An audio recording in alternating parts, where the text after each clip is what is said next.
us right now for this discussion. Thank you for joining us. Yeah, you're welcome. What an incredible story we got from Shai. And, you know, so many lives will be touched from hearing this, coming from his perspective. But we thought we'd sort of detail about some myths when it comes to eating disorders, because there are a lot of perceptions that people have, or preconceptions. So let's talk about the first myth, which is that eating disorders are a cry for help. This is very interesting, to the point that even backstage, I had people like, really? But I thought they are a cry for help. Yeah. No, they are not a cry for help. This is really important. There's a difference between eating disorder and disordered eating. Right. Okay, so disordered eating, and that's 50% of us. Yes. Okay, that we kind of are like obsessed about dieting, and we don't like how we look, and we think we're fat, but we're not fat. So that's like 50%. But in terms of eating disorders, that's 1 to 3%. When you get to an eating disorder, this is not a cry for help, to the point that people actually even try to cover it up. And we were talking backstage that you actually used to wear clothes to even cover it up. Exactly. I didn't want anybody to know. Yeah. It was my own almost like horrible little secret, and I wore baggy clothes so that people didn't see the weight loss. Got it. So it was more of a situation of, is it control? Is it?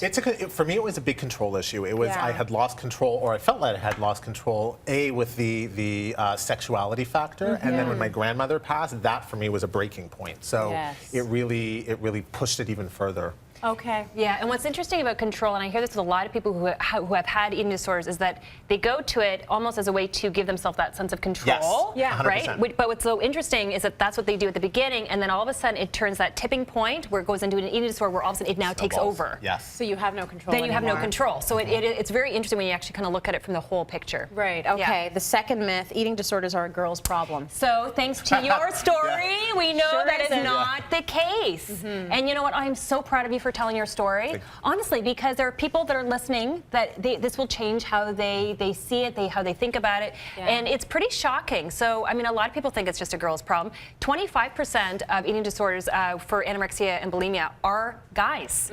25%, and it even goes up higher when you're talking about binge eating disorder. It goes up to 40%. And I could see that growing too, just with the same sort of pressures being put on men these days as are on women, just when it comes to, you know, looks and achieving certain things and all of that. It's kind of equal. It's equaling out. And depending on what study you're at, there's some studies actually they could not even see a difference. Really? Yeah. Well, depending on what study you're actually looking at. And the thing is that, I mean, these are the men who are coming clean about the fact that they are suffering with it. There are so many out there that are not talking about it. So that 25%, I can promise you, is larger than, I totally agree with number. That. Interesting.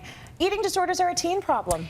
It is not the case. Now, it is true that the majority will be kind of between that 12-year-old to 25-year-old range, with the highest peak about 18 years old. Okay, so that is in terms of if you're looking actually at stats. However, we'll see it with for males, males and females. We'll see it in teens, adults, women. We'll see it in menopause. We'll see it in elderly. The elderly. The elderly. And so a lot of times what we find is that it's around transitional periods, periods of stress, periods when they actually don't have control, in addition to other kind of factors actually going on. But it is actually absolutely not just a teen problem. Very interesting. Here's another myth. Dieting is a normal part of growing up.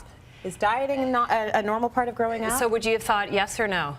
I don't think dieting is a normal part of growing up. Okay, that's good, because there's a lot of people who do that. Again, 50% of people actually think that it's just kind of normal. That's kind of with what you do. People often would think about like that with teenagers. Oh, that's what teens do. They're rebellious. I'm like, no, that's just what's like. Exactly. But you know, it's funny how we kind of get these norms in our head and then we excuse it. Right. That's what we do. We excuse it, like, oh, it's not that big of a deal. It's just kind of part of life. Dieting is not a normal part of actually growing up. Now, it is true that a lot of people are not satisfied with their body. 75% of people we actually think we're overweight. Right. Now, some of us may be overweight, but a lot of people who think that are not overweight. Right. And so that is a huge part, but it's actually not a normal part of growing up. And it's actually, that's why I love when you have Dr. Joey on to talk about how do you, if you do need to lose weight, what's the right way you should be doing it? It's a healthy thing. It's a healthy thing. So you have to be very, very careful, especially for adolescents who are going through those different, especially when they're going through puberty, they've got all these different like bodily changes that are actually happening. You be even extra careful. So you want to make sure you're getting your physician, your healthcare provider really helping you do it in a healthy way. Right. I actually didn't start facing any body image issues until after I was an adult.